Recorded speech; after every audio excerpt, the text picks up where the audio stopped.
상고할 때마다 가슴을 뛰게 하는 하나님의 말씀입니다. 물이 바다를 덮음같이 여호와의 영광을 아는 지식.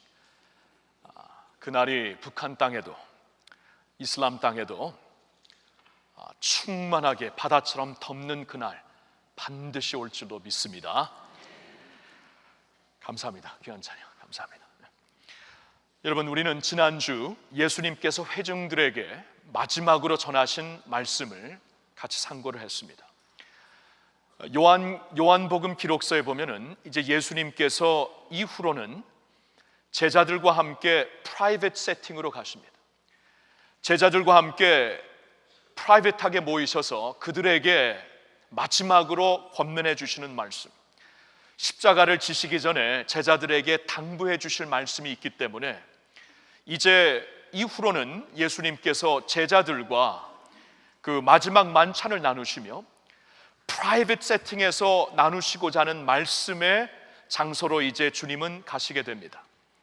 그래서 우리가 이제 곧 보게 되겠지만 요한복음 13장, 14장, 15장, 16장, 17장까지 예수님께서 그 세팅에서 제자들과 마지막으로 나누는 그 시간에 나누셨던 말씀을 우리는 같이 보게 될 것입니다. 이제 십자가를 곧 지셔야 되기 때문에 제자들과 함께 마지막 권면해 주시는 말씀의 시간이 꼭 필요했던 것입니다. 그러나 그 시간이 있기 전에 예수님은 마지막으로 회중에게 전하신 말씀이 있었습니다. 그것을 우리가 지난주에 35절과 36절을 통해서 말씀을 같이 보았던 것입니다. 거기서 우리가 무슨 말씀을 보았습니까? 예수님은 빛이 너희에게 항상 있는 것이 아니다라고 말씀을 하십니다.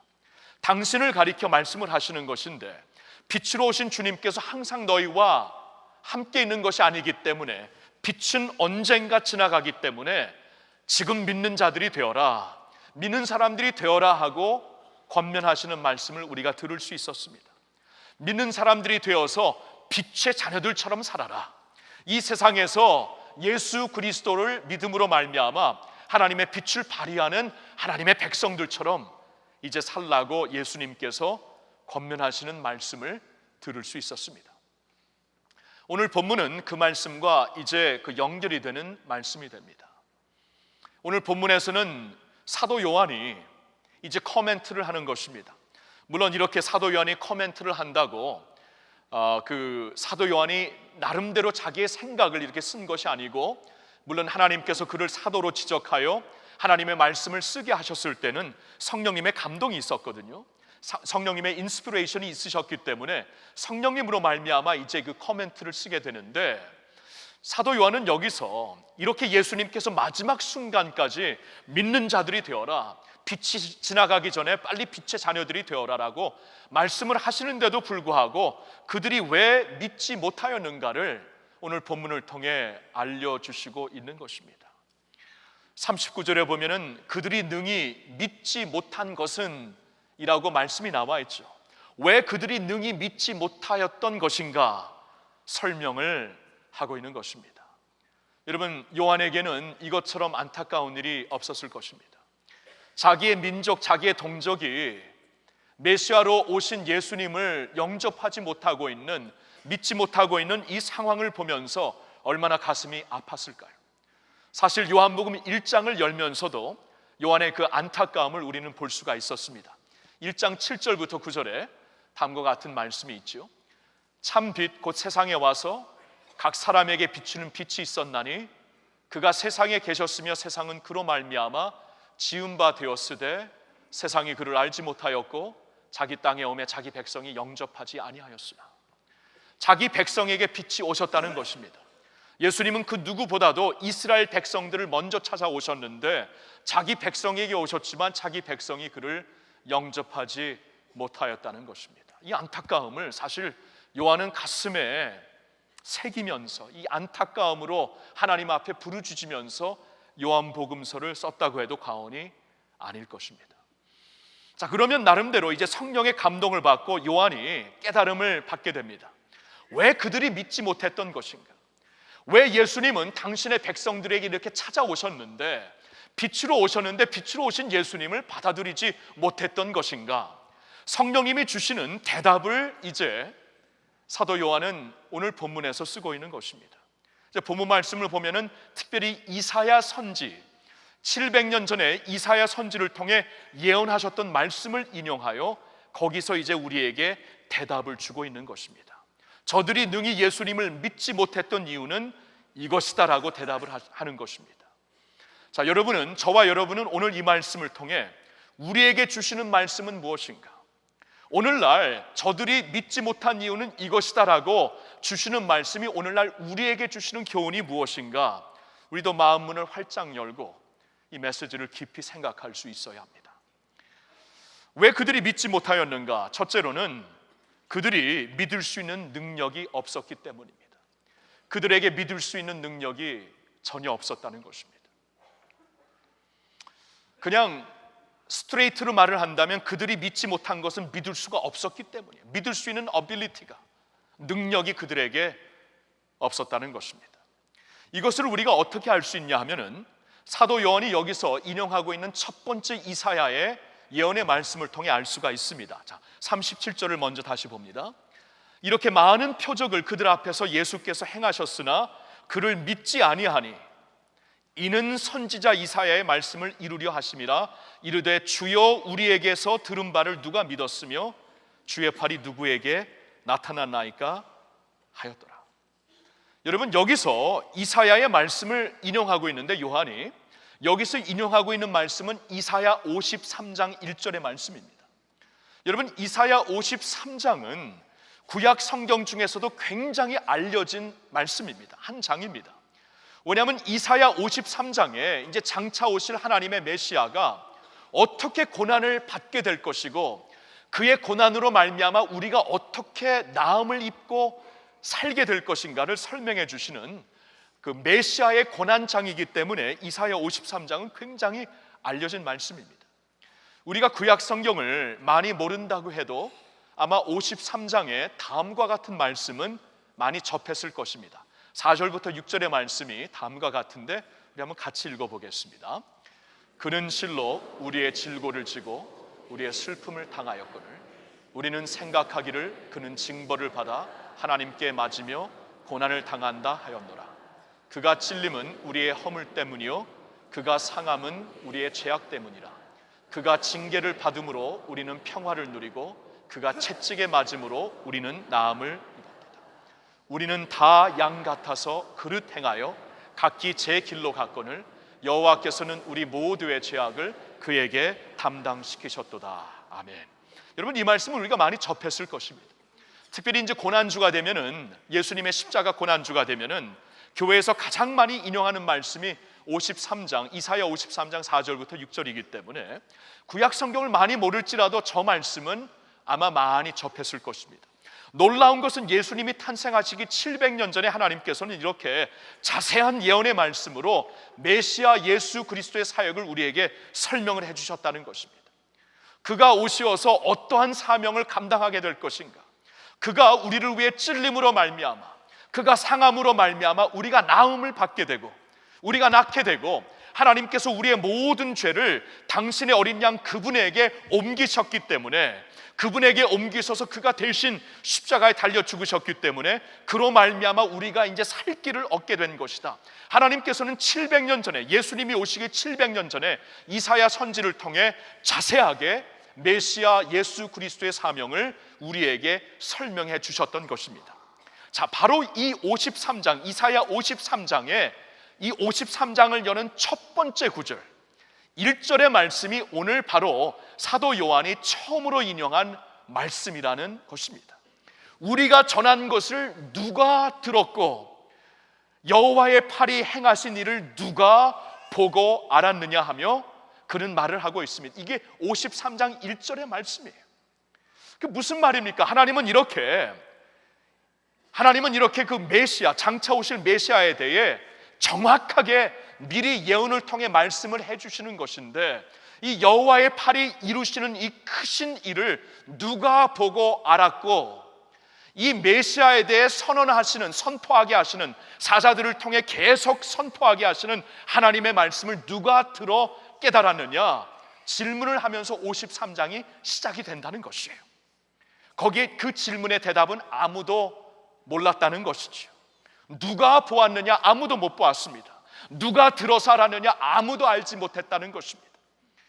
이 53장의 말씀은 하나님이 이렇게 정확하게 계획하시고 하나님이 이렇게 명확하게 우리에게 예언을 통해 알려주시지만 하나님이 하시는 일을 아무도 하나님의 일로 받아들일 수도 인지할 수도 인식할 수도 없었다는 것입니다. 이사야의 포인트는 우리에게 그것을 볼 수 있는 눈이 없고 알 수 있는 마음이 없었다는 것입니다. 이 말씀을 인용하면서 사도 요한은 저들이 능히 예수님을 믿지 못했던 것은 예수님을 믿을 만한 눈이, 믿을 수 있는 능력이 그들에게 없었기 때문이다라고 말씀을 하고 있는 것입니다. 여러분, 성경 전체를 보았을 때, 그리고 요한복음을 보았을 때도 이 신학은, 이 가르침은 우리에게 명확하게 전달해 주시는 하나님의 진리입니다. 누구든지 여기서 내 눈으로, 내 마음으로, 내 생각으로 예수님을 믿을 자가 없다는 것입니다. 누구든지 여기서 하나님을 바라보면서 알 수 있는 사람들이 아무도 없다는 것입니다. 예수님은 이 사실을 요한복음 10장 25절 26절에 이렇게 설명을 하셨습니다. 예수께서 대답하시되 내가 너에게 말하였으되 믿지 아니하는도다.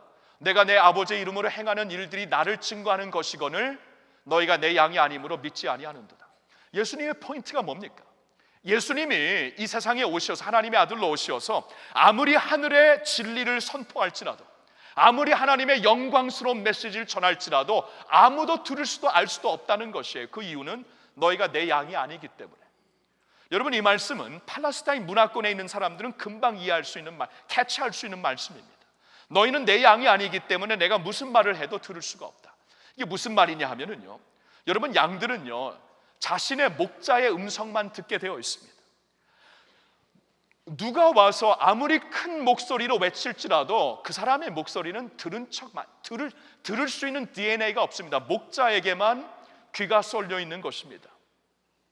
누가 와서 아무리 훌륭한 목소리로, 누구처럼 말입니다, 아무리 훌륭한 목소리로 양들아 하고 불러도, 아무리 다정하게 불러도 들을 수가 없다는 것입니다. 양들은 그의 DNA가 목자에게만 귀가 쏠릴 수 있도록 만들어졌기 때문이라는 거예요. 그래서 예수님이 너희가 지금 내가 아무리 말을 전해도, 내가 아무리 하늘의 비밀을 전해도 듣지 못하는 것은 내 양이 아니기 때문이다. 자, 예수님의 포인트는 무엇일까요? 들을 수가 없다는 것이죠. 내 양이기 때문에 들을 능력이 너희에게는 없다는 것입니다. 그렇다면 무슨 소망이 있습니까? 소망은 딱 한 가지뿐이 없습니다. 예수님의 양으로 새롭게 만들어지는 것뿐이죠. 그래서 성경은 우리에게 무엇을 강조하시냐면, 그래서 우리는 born again, 거듭나야 된다. 하나님께서 생명의 주가 되시는 하나님께서 우리 안에 새 생명을 창조하지 아니하시면, 하나님께서 우리를 예수 그리스도의 양으로 새롭게 거듭나게 하시지 아니하면 예수님의 음성을 들을 자 아무도 없다는 거예요. 그 양이 아니기 때문에. 그러니까 그분의 음성을 듣고 그분의 음성을 들어 진리를 들어 구원받기 위해서는 먼저 하나님이 나를 터치해 주시고 나를 하나님의 양으로 만들어 주셔야 된다는 것입니다. 이게 성경의 명확한 가르침입니다. 그러니까 한 가지 분명히 아셔야 될 게 있어요. 이 자리에서 예수님을 구세주로 믿으시고 주님의 말씀을 오늘도 우리가 사모하는 마음으로 들으며 이해하며 그 말씀에서 생명을 찾고 있는 하나님의 백성들이 여기 있다면 그 이유는 하나님께서 은혜로 여러분들을 터치하셨기 때문이라고 믿으시기를 바랍니다. 먼저 터치하셨기 때문에, 먼저 하나님께서 거듭나는 역사를 우리에게 허락하셨기 때문에 우리가 지금 예수님을 믿고 있는 것이고, 그분의 음성을 들으면서 가슴이 뛰고 그분의 음성을 통하여서 영생을 얻는, 생명을 얻게 된다는 것이에요. 여러분, 그래서 Amazing Grace의 그 가사를 들어도 나 같은 죄인 살리신 그 은혜 놀라와 잃었던 생명 찾았고 광명을 얻었네. I once was lost but now am found, was blind but now I see. 여러분, 그 아이색 왓츠의 그 찬양을 우리가 잘 보면은, 그 Amazing Grace의 그 가사를 보면은 잃었던 생명이 없었을 때에 하나님께서 내게 생명을 다시 주셨고, 볼 수 없는 눈을 가지고 흑암 속에 있었을 때 광명으로 우리의 눈을 띄워주셨기 때문에, 뜨게 하셨기 때문에 우리가 그 생명 가운데서 살고 있는 것이고 하나님의 은혜를 알게 되었다고 고백을 하고 있는 것입니다. 여러분, 요한의 첫 포인트는 그거예요. 우리가 그들이 회중들이 왜 예수님을 능히 믿지 못했던 것인가? 믿을 수가 없었어요. 믿을 수 있는 능력이 전혀 없었다는 것입니다. 두 번째 이유가 있습니다. 그것은 하나님의 심판이 임했기 때문입니다. 그들에게 하나님의 심판이 임했기 때문에 그들이 예수님을 믿을 수가 없었다는 것입니다. 이게 조금 어려운 말씀이 될 수 있는데 오늘 성경 말씀을 보실까요? 39절과 40절 말씀을 한번 보겠습니다. 그들이 능히 믿지 못한 것은 이 때문이니 곧 이사야가 다시 일렀으되 그들이 눈을 멀게 하시고 그들의 마음을 완고하게 하셨으니 이는 그들로 하여금 눈으로 보고 마음으로 깨닫고 돌이켜 내게 고침을 받지 못하게 하려 함이라 하였습니다. 굉장히 어려운 말씀을 하십니다. 그들이 믿지 못한 이유는 그들의 눈을 멀게 하셨기 때문에, 그들의 마음을 완고하게 하셨기 때문에, 그들의 눈으로 보지 못하게 하시고 마음으로 깨닫게 하지 못하게 하셨기 때문에 믿지 못했던 것이다. 굉장히 어려운 말씀을 하고 있습니다. 자, 이 말씀의 의미는 과연 무엇일까요? 여기서도 이사야의 말씀을, 예언의 말씀을 인용하고 있기 때문에 그 말씀의 배경으로 우리는 가야 됩니다. 여기서 요한이 인용하고 있는 하나님의 말씀은 이사야 6장의 말씀입니다. 이사야 6장은 그 유대 나라의 그 위기 가운데 이사야라는 선지자가 하나님의 성전에 들어가서 하나님께 기도하는 가운데 하나님으로부터 받은 환상을 가지고 쓴 6장의 말씀이 됩니다. 6장의 말씀을 제가 한번 읽어드릴게요. 어떻게 시작이 되는가 들어보십시오. 우시야 왕이 죽던 해에 내가 본즉 주께서 높이 들린 보좌에 앉으셨는데 그의 옷자락은 성전에 가득하였고 스랍들이 모시고 섰는데 각기 6 날개가 있어 그 둘로는 자기의 얼굴을 가리었고 그 둘로는 자기의 발을 가리었고 그 둘로는 날며 서로 불러 이르되 거룩하다 거룩하다 거룩하다 만군의 여호와여 그의 영광이 온 땅에 충만하도다 하더라. 이같이 화답하는 자의 소리로 말미암아 문지방의 터가 요동하며 성전의 연기가 충만한지라. 그때 내가 말하되 화로다 나여 망하게 되었도다. 나는 입술이 부정한 사람이요 나는 입술이 부정한 백성 중에 거주하면서 만군의 여호와이신 왕을 배웠음이로다 하였더라. 자, 여기 보면은 나라의 큰 위기 가운데 이사야 선지는 모든 백성의 그 기도의 내용을 갖고 하나님의 성전을 찾습니다. 성전에 들어가 하나님 앞에 간절히 기도하는 가운데 하나님께서 환상을 보여주시는데 천국의 환상을 보여주십니다.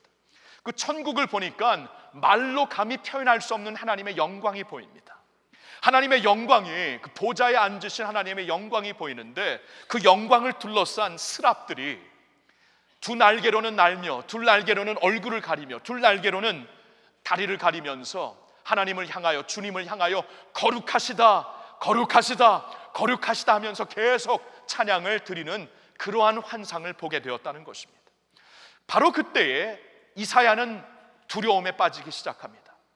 나는 부정한 사람들 가운데 살면서 나의 입술과 나의 가슴은 부정한 사람인데, 부정한 자의 모습인데 거룩한 하나님을 배웠으니 나는 이제 죽었다. 부정한 자로서 거룩하신 하나님을 만나게 되었으니, 그의 빛을 보게 되었으니 나는 이제 죽은 것과 마찬가지다 하면서 그는 통탄하기 시작합니다. 바로 그때 하나님이 무슨 일을 하시는가?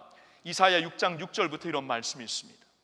그때에 그 수랍 중에 하나가 부젓가락으로 제단에서 집은 바 핀 숯을 손에 가지고 내게로 날아와서 그것을 내 입술에 대며 이르되 보라 이것이 내 입에 닿았으니 내 악이 제하여졌고 내 죄가 사하여졌느니라 하더라. 내가 또 주의 목소리를 들으니 주께서 이르시되 내가 누구를 보내며 누가 우리를 위하여 갈꼬 하시니 그때 내가 이르되 내가 여기 있나이다 나를 보내소서 하였더니. 자, 여기 보면은 이제 하나님의 거룩하신 영광의 빛을 목격하면서 이제 죽게 되었구나 통탄하고 있는, 한탄하고 있는 이사야에게 하나님께서 당신의 스랍 중에 한 스랍을 보내십니다. 그 스랍이 하나님의 제단에서 핀숯을 가져다가 그의 부정한 입술을 태워주십니다. 마음을 그 불로 태워주십니다. 그래서 하나님께서 모든 부정함을 깨끗이 씻어주십니다. 그래서 하나님의 영광 가운데 살 수 없는 이사야를 하나님께서 당신의 은혜의 빛으로 씻어주심으로 살게 하여 주셨는데, 바로 그때 하나님께서 한 가지 음성을 이사야에게 들려주십니다. 내가 누구를 이제 보낼 것인가? 누가 우리를 위해 갈 것인가? 하나님께서 말씀을 하시는데, 그때 이사야가, 은혜 받은 이사야가 하나님께 대답을 합니다. 내가 여기 있습니다. 나를 보내소서 하고 하나님 앞에 받은 소명에 응하는 이사야의 모습이 6장에서 보이게 됩니다. 자, 바로 그 다음에 이제 하나님 앞에 이 소명을 받고 가겠다고 대답하고 있는 이사야에게 하나님은 가서 이 사명을 감당하라 하고 주시는 말씀이 이사야 6장 9절과 10절의 말씀입니다. 자, 이 말씀 같이 읽겠습니다. 여호와께서 이르시되 가서 이 백성에게 이르기를 너희가 듣기는 들어도 깨닫지 못할 것이요 보기는 보아도 알지 못하리라. 이 백성의 마음을 둔하게 하며 그들의 귀가 막히고 그들의 눈이 감기게 하라. 염려하건대 그들이 눈으로 보고 귀로 듣고 마음으로 깨닫고 다시 돌아와 고침을 받을까 하노라 하시기로. 자, 하나님께서 정결케 된 이사야, 하나님의 영광을 목격하고 하나님의 불로 씻음을 받은 이사야에게 이제 사명을 주셨는데, 그 사명에 응하고 있는 당신의 종에게 너는 가서 이것을 하라 말씀을 하시는 9절과 10절의 내용이 무슨 내용입니까? 이 내용을 가지고 오늘 요한 사도는 12장 40절의 저 내용으로 말씀을 하고 있는 것인데, 인용하여 말씀하고 있는 것인데, 여기에 내용을 보니까 하나님이 가서 심판을 선포하라는 것입니다. 하나님께서 그들을 심판하시겠다는 것이 무슨 심판입니까? 그들의 눈을 감기게 할 것이고 마음을 우둔하게 할 것이고 마음을 강팍하게 할 것이고 완고하게 하시어서 더 이상 하나님의 음성을 듣지도 못하고 알지도 못하게 할 것이다라고 하나님께서 심판을 하시는 것이에요. 자, 이 심판의 말씀을 전하라고 이사야에게 소명을 주신 것입니다. 이 소명을 듣고 이사야는 깜짝 놀라요. 언제까지 이러시겠습니까? 하는 내용이 다음 구절 11절부터 13절까지입니다. 여기 보면 내가 이르되 주여 어느 때까지 이렇게 하시렵니까? 하였더니 주께서 대답하시되 성읍들은 황폐하여 주민이 없으며 가옥들에는 사람이 없고 이 토지는 황폐하게 되며 여호와께서 사람들을 멀리 옮기셔서 이 땅 가운데에 황폐한 곳이 많을 때까지니라. 언제까지라고 주님이 말씀을 하시냐 하면은 이제 이 성읍이, 이 땅이 황폐하게 될 때까지, 이 성읍이 무너지게 될 때까지 하나님께서 그렇게 심판하시겠다고 말씀을 하시는 거예요. 그러니까 하나님의 뜻은 이제 땅을 기경하시겠다는 것입니다. 이 땅을 다시 이제 새롭게 시작하시기 위해서 처음부터 새로 갈고 기경하시겠다는 말씀이죠. 왜냐하면 거기 있는 백성들이 하나님께서 아무리 말씀을 해도 듣지를 않으니까, 하나님께서 아무리 능력을 보여주셔도 그들이 볼 수도 이해할 수도 없기 때문에 하나님께서 땅을 새롭게 기경하리라. 그래서 여기 살고 있는 주민들은 이제 멀리 옮겨짐을 받을 것이고 추방당하게 된다는 것이죠. 이 땅이 이제 비어있는 땅, 황폐한 땅이 되어서 그때야 비로소 하나님이 땅을 기경하시겠다는 것입니다. 13절을 이제 봅니다. 그 중에 10분의 1이 아직 남아있을지라도 이것도 황폐하게 될 것이나 밤나무와 상수리나무가 배임을 당하여도 그 구루터기는 남아있는 것 같이 거룩한 씨가 이 땅에 구루터기니라 하시더라.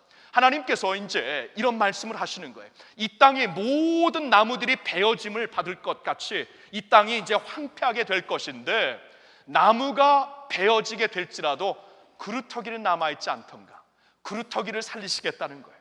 구루터기가 남아있으면은 그 구루터기로 말미암아 줄기가 다시 올라오게 되는 것인데, 하나님은 이제 이 땅을 심판하시는 가운데 구루터기를 남겨두시어서 거기서 새싹이 오르게 하시고 이새의 싹, 거기서 예수 그리스도도 오르게 하시어서 그 땅을 예수 그리스도로 인하여서 다시 기경할 것이고, 그로 말미암아 만민이 세상에서 다시 그 땅으로 오게 될 것이다. 그 줄기, 이새의 줄기 예수 그리스도로 오게 될 것이다. 하나님께서 이제 새롭게 기경하시면서 결국에는 그 땅을 회복하시고 치유하시고 우리를 구원하시고자 하는 하나님의 뜻이 있다는 것입니다. 그러나 결국에 저 뜻이 이루어지기 전까지 하나님의 심판이 임한다는 거예요. 그 심판은 볼 수도 없고 들을 수도 없고 마음으로 깨달을 수도 없게 된다는 것입니다. 여러분, 이 말씀을 우리는 깊이 생각할 수 있어야 돼요. 하나님의 말씀은, 우리를 사랑하시고 우리를 구원하시기 위한 하나님의 말씀은 항상 좋은 말씀, 우리를 위로하는 말씀, 우리가 소프트하게 듣고 마음에 감동받을 만한 받는 그러한 말씀만 주시는 게 아닙니다. 때때로는 경고를 하십니다. 때때로는 심판에 대해 말씀을 하십니다. 그래야 진정한 사랑이기 때문에 경고를 듣고 돌아와야 진정한 회개와 회복이 일어나기 때문에 경고를 하시는 것이에요. 하나님의 말씀이 아무리 선포되어도 반응하지 아니할 때 하나님께서 그 마음을 그대로 두시어서 완고한 그 마음 가운데 완고해질 수 있도록 놔두시겠다는 것입니다. 여러분, 한번 바로를 생각해 보세요. 모세가 하나님의 말씀을 가지고 애굽의 바로 왕을 찾아옵니다. 바로 왕을 찾아와서 하나님의 백성들을 이제 놔주라고 그에게 선언을 합니다. 근데 바로가 듣지를 않습니다. 하나님께서 말씀을 아무리 하셔도 듣지를 않습니다. 듣지를 않으니까 하나님께서 재앙으로 능력을 보여주십니다. 재앙을 통해 쇼크를 주시는 거예요. 쇼크 테라피로. 쇼크를 받아가지고 두려움 가운데 하나님 앞에 이제 수응하며 순복하기를 원하는데 끝까지 마음이 강팍한 상태로 남아 있습니다. 완고한 상태로 남아 있어요. 그러는 가운데 출애굽기를 보면 하나님께서 바로의 마음을 강팍하게 하셨다. 원래 우리가 전에 알았던 성경에는 강팍이라고 나와 있고 지금 개역 개정에는 완고함으로 나와 있죠. 완고함. 하나님께서 완고하게 만드셨다. 이게 뭡니까? 이게 심판이라는 거예요. 바로에게 아무리 말씀을 전하셔도, 바로에게 아무리 재앙으로 능력을 보여주셔도 바로가 완고한 마음을 풀지 않고 순복하지 아니하니까 하나님께서 나중에는 그를 완고한 마음 가운데 그냥 내버려 두십니다. 심판이라는 것이. 그러니까 바로는 나중에 하나님의 정말 무시무시한 10가지 재앙을 받고도 하나님 앞에 순복을 못합니다. 마지막 10번째 재앙, 아들이 죽는 그 재앙 때문에 두려움 가운데 이스라엘을 놔두지만 바로 마음이 바뀌어서 그들을 추적하고 홍해 바다에 다 빠져 멸망하게 되는 그러한 자리까지 나가게 되는 것이에요. 여러분, 이 바로의 모습을 보아도 하나님의 심판은, 우리가 완고할 때 하나님의 심판은 완고한 그 모습에 우리를 놔두신다는 거예요. 그리고 그 완고함 가운데 굳어질 수 있도록 놔두신다는 것입니다. 이거 참 무서운 말씀이죠. 왜냐하면 그렇게 되면 우리가 더 이상 하나님의 음성을 들을 수가 없습니다. 더 이상 하나님의 말씀 우리가 듣고 깨닫고 하나님 앞에 반응할 수가 없는 것이 완전히 완고해졌기 때문에. 자, 이게 오늘의 말씀입니다. 왜 저들이 믿지 못했던가? 믿을 수가 없었기 때문에. 왜 저들이 믿지 못했던가? 하나님께서, 예수님이 그렇게 오셔서 말씀을 전하시고 하나님의 능력으로 이적과 기사를 베푸셨는데도 마음을 안 여니까 하나님께서 이사야 때에 백성들의 마음을 완고함 가운데 놔두신 것처럼 그들의 마음을 우둔하게, 완고하게 닫힌 모습으로 놔두셨다는 것입니다. 자, 이 말씀을 통해 오늘 우리에게 주시는 이제 메시지를 들어야 합니다. 오늘 우리에게 주시는 권면의 말씀은 무엇일까요? 저는 오늘의 권면의 말씀을 구도자에게, 아직 예수님을 믿지 못하고 계신 분들에게, 구도자들에게 전할 권면의 말씀이 있고, 두 번째로는 믿는 분들에게, 성도들에게 전할 권면의 말씀이 있다고 봅니다. 먼저 구도자들에게 주시는 말씀은 이것입니다. 마음이 완고해지기 전에 주님께 나오라는 것입니다. 오늘 말씀의 포인트는 마음이 완고해지기 전에 주님께로 나오라, 그것이에요. 우리의 경우 하나님께서 이제 믿는 주위에 믿고 있는 친구들과 가족들을 통해 계속 하나님의 사랑에 대해 우리에게 소식을 전해주십니다. 복음의 소식을. 그리고 교회를 이렇게 나오게 되면은 강단에서 선포되는 말씀을 통해 하나님의 구원은 이런 것이구나, 하나님의 사랑은 이런 것이구나, 우리가 들으면서 알게 됩니다. 그리고 때때로 감동도 받게 돼. 성령이 주신 감동도 있습니다. 그러나 그 감동이 있는데도 불구하고 마음을 자꾸 완고한 모습으로 닫고 있으면 어느 한때 완전히 완고해진다는 것입니다. 이게 경고입니다. 그러니까 마음이 완고해지기 전에 더 이상 주님의 음성을 들을 수도 없고 더 이상 주님의 사랑을 느낄 수도 없는 상태가 되기 전에 주님께로 나오라는 것이죠. 히브리서를 쓴 히브리서 기자는 그래서 3장 7절부터 다음과 같은 교훈을 우리에게 주시고 있습니다. 그러므로 성령이 이르신 바와 같이 오늘 너희가 그의 음성을 듣거든 광야에서 시험하던 날에 거역하던 것 같이 너희 마음을 완고하게 하지 말라. 거기서 너희 열조가 나를 시험하여 증언하고 40년 동안 나의 행사를 보았으니 그러므로 내가 이 세대에게 노하여 이르기를 그들이 항상 마음이 미혹되어 내 길을 알지 못하는도다 하였고 내가 노하여 맹세한 바와 같이 그들은 내 안식에 들어오지 못하리라 하였다 하였느니라. 형제들아 너희는 삼가 혹 너희 중에 누가 믿지 아니하는 악한 마음을 품고 살아계신 하나님에게서 떨어질까 조심할 것이요 오직 오늘이라 일컫는 동안에 매일 피차 권면하여 너희 중에 누구든지 죄의 유혹으로 완고하게 되지 않도록 하라 하고 권면을 하시고 있습니다. 여러분 여기서 히브리서 기자는 구약 성경, 구약 역사의 한 그 사건을 교훈 삼고 있는 것입니다. 이스라엘 백성들이 애굽에서부터 해방되어 나왔을 때 처음에는 굉장히 감격을 했습니다. 감격을 하면서 해방의 기쁨을 누리며 우리를 해방시켜 주신 하나님을 찬양하며 있었습니다.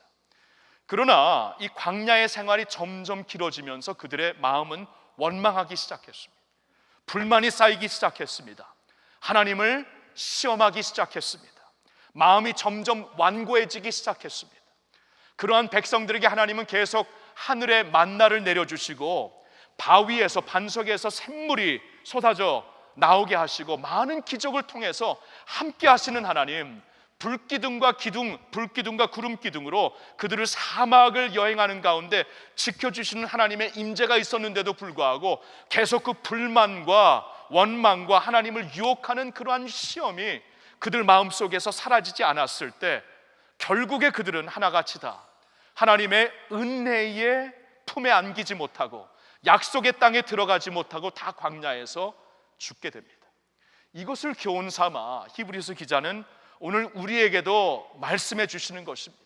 너희도 그들과 같이 하나님을 시험하다가 마음이 완고해져서 멸망당하지 말고 아직 하나님의 은혜가 있는 이때에 주님께로 돌아오고 피차 권면하여 마음이 완고해지지 강팍해지지 않고 하나님의 은혜에 반응할 수 있는 사람들이 되라고 권면을 하시고 있는 것입니다.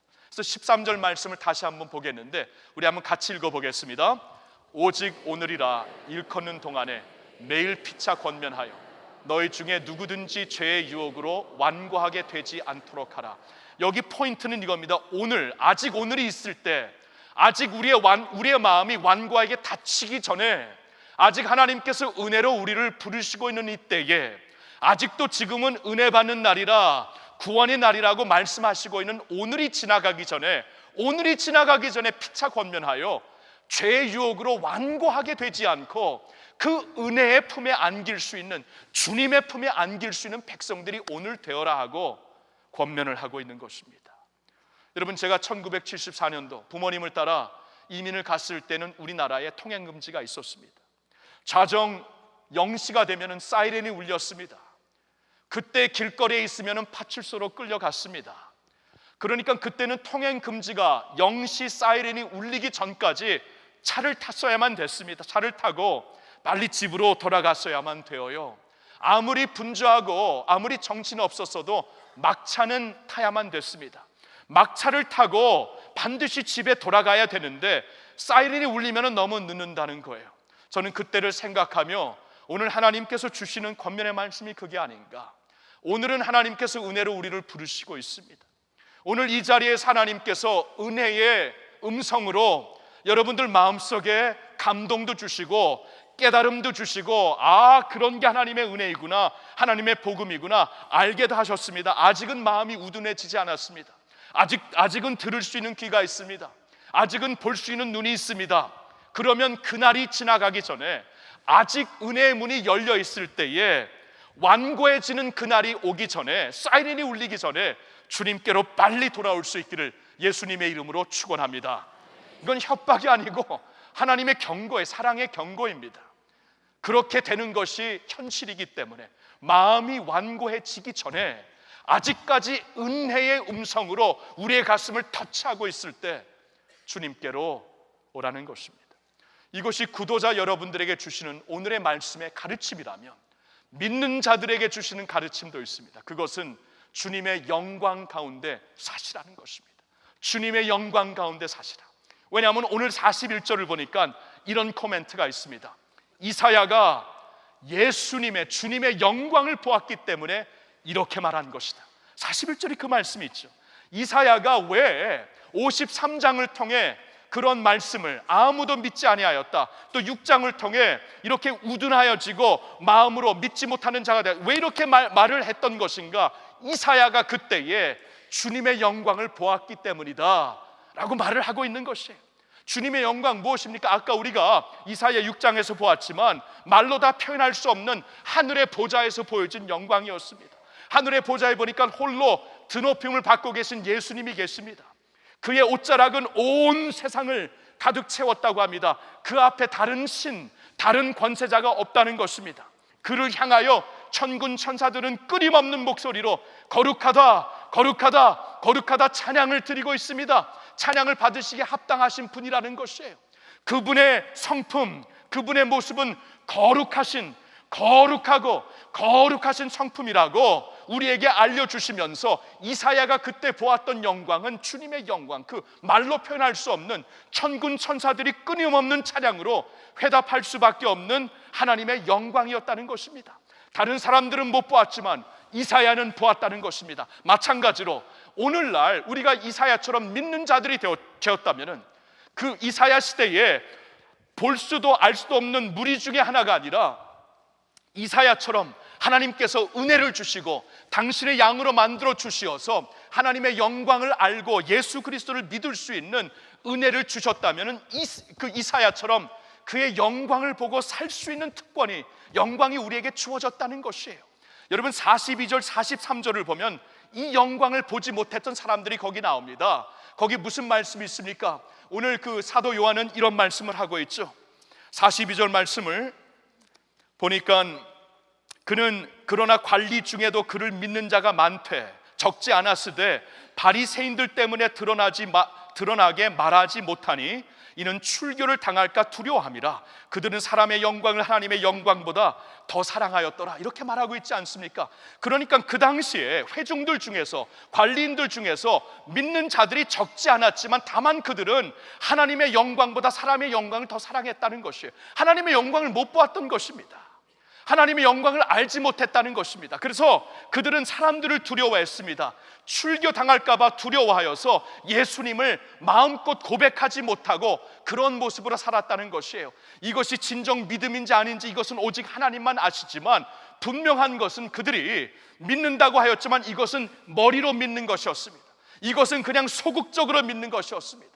이것은 드러내놓고 하나님의 영광 가운데 사람들을 두려워하지 아니하면서 선포하며 믿는 믿음은 절대 아니었다는 것입니다. 그런데 예수님은 말씀하시지 않습니까? 사람들 앞에서 나를 시인하여야 내 하나님이 사람들 앞에서 너희들을 시인할 것이다. 시인할 수 있는 믿음이 되어야 돼요. 두려움 가운데도, 어려움 가운데도 내가 예수님을 시인하며 주님을 자랑스러워하며 살 수 있는 이유는 한 가지죠. 그 영광을 보았기 때문에. 그의 영광을 보면 이 세상의 영광이 그림자가 되어버리더라고요.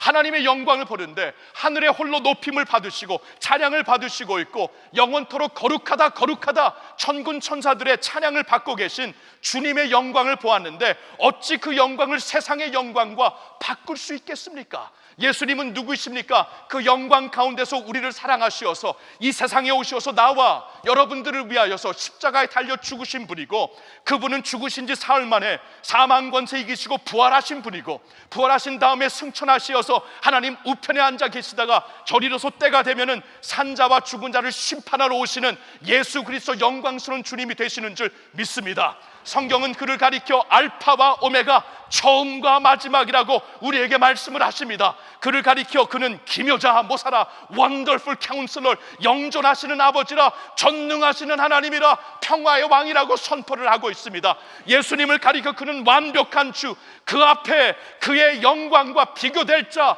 비교될 신이 없다고 유일한 주님이라고 우리에게 말씀을 해주시고 있습니다. 그래서 그분이 앉아 계신 보좌를 둘러싸고 있는 천군 천사들과 모든 믿는 자들이 천국에서 항상 부르고 있는 찬양의 내용을 보니까, 보좌에 앉으신 주님은, 보좌에 앉으신 하나님의 어린 양 예수님은 당신에게 능력과 부와 지혜와 힘과 영광과 존귀와 찬양이 영원토록 있다고 선포를 하고 있는 것입니다. 이 영광의 주님을 이사야가 보았다는 것입니다. 그 영광의 주를 우리도 볼 수 있다는 것입니다. 하나님께서 우리에게 믿음을 주셨다는 것은, 우리의 믿음은 째째한 믿음이 아니에요. 우리의 믿음은 시시한 믿음이 아닙니다. 우리의 믿음, 사람들의 눈치를 보고 그냥 흐지부지한 믿음이 아니에요. 출교 당할까봐 예수님을 부인하는 믿음이 아니에요. 사람들의 영광이 더 귀하기 때문에 사람들에게 박수를 받기 위해 하나님의 박수를 외면하는 그러한 믿음이 아니라는 것입니다. 우리는 주님의 영광을 보았기 때문에 하늘의 왕이신 주가 나의 주가 되시고, 하늘의 영광의 주님이, 평강의 왕이 나의 신랑이 되시고, 만유를 창조하신 주님, 그리고 역사를 이끄시는 그분이 나의 주가, 나의 목자가 되신다는 것을 알고 있는 이상, 우리는 그 영광 가운데 세상을 두려워하는 게 아니라 주님을 영광 가운데 모시고 사는 백성인 줄로 믿습니다. 여러분, 이렇게 살라는 거예요.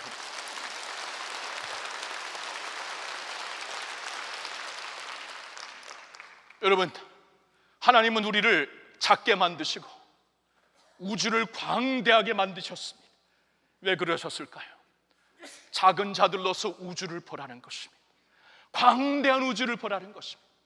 이제 무더위가 지나면서 밤하늘이 맑아지고 있습니다. 우리를 작게 만드시고 우주를 광대하게 만드신 이유는 우리로 하여금 생각하라는 것이죠. 이 우주를 지으시고 주관하시는 그분을 보라는 것입니다. 사람의 영광 아무것도 아닙니다. 사람의 존귀함 아무것도 아닙니다. 하나님의 영광 앞에 이 모든 것은 그림자라는 것입니다.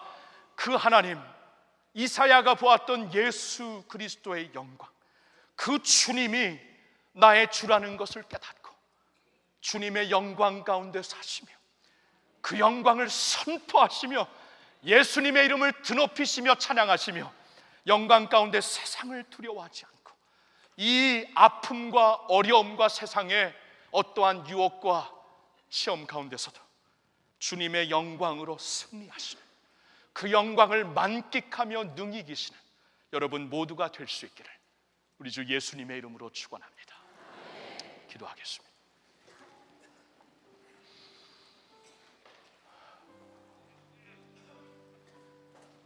하나님 아버지, 우리의 눈을 뜨게 하시옵소서. 주의 영광을 보게 하여 주시옵소서. 주의 영광을 못 보기 때문에 우리 이렇게 두려워합니다. 우리 이렇게 안절부절하고 두려워하고, 역사를 주관하시는 예수님을 나의 주로 확실히 보지 못하기 때문에 이렇게 슬럼프에 빠지고 힘들어하는 것 같습니다. 주님, 우리가 주님을 믿는다는 것은 하나님께서 이제 심판이 아니라 은혜 가운데 우리의 눈을 뜨게 하신 것이고 마음을 열게 하신 것이고 귀를 열게 하신 것임을 깨달았습니다. 열린 마음, 열린 눈으로 주님의 영광을 목격하게 하여 주시옵소서. 주님의 영광을 목격하며 주님 앞에 찬양드리며 승리하는 저희들 되게 하여 주시옵소서. 흐지부지한 믿음이 아니라, 소극적인 믿음이 아니라, 하나님이 보시기에 안타까운 믿음이 아니라 세상이 감당할 수 없는 그 믿음, 주의 영광으로 세상을 이길 수 있는 그 믿음, 예수님의 빛 가운데 살면서 그 빛으로 세상 모든 것을 그림자로 볼 수 있는 그 믿음을 우리에게 허락하여 주시옵소서. 아직 그렇게 주님을 알지 못하고 믿지 못하는 분들이 있습니까? 주님, 마음이 완고해지기 전에, 아직은 은혜의 오늘이라고 부르시는 이 날이 있는 이상, 주여, 완고해지기 전에 빨리 주님께로 돌아와 예수 그리스도의 영광을 보며 하나님의 자녀로 살 수 있는 특권을 누리게 하여 주시옵소서. 할렐루야. 나 예수님을 믿노라, 나 예수님을 섬기고 따르노라, 모두가 고백하며 일어설 수 있는 이 자리가 되게 하여 주시옵소서. 예수님의 이름으로 감사드리며 기도하옵나이다. 아멘. 우리 다 같이 일어나 내 눈 주의 영광을 보내 찬양 드립시다.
주의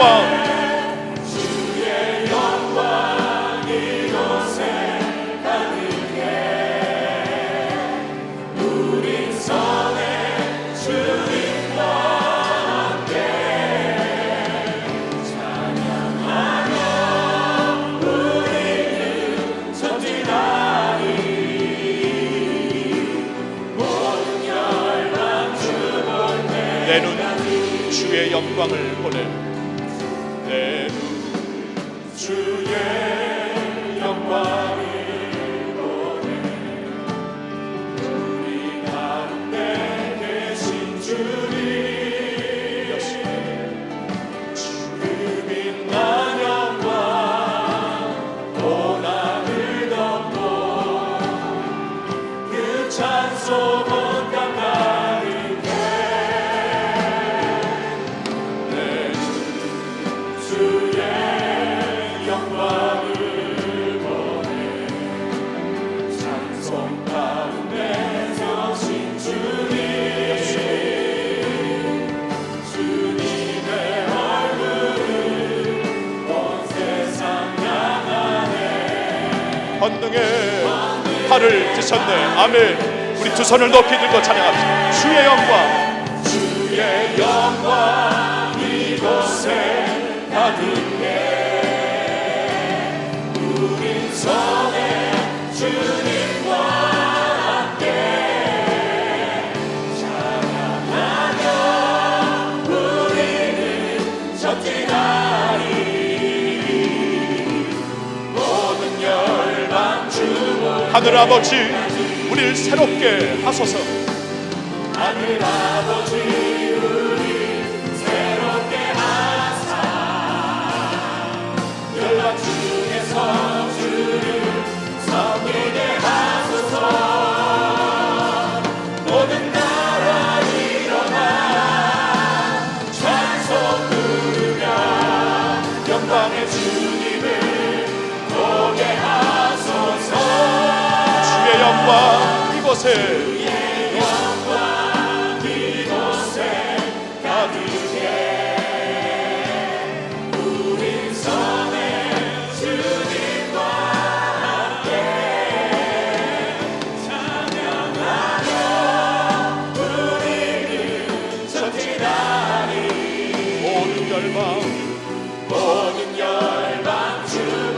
모든 열방, 아멘.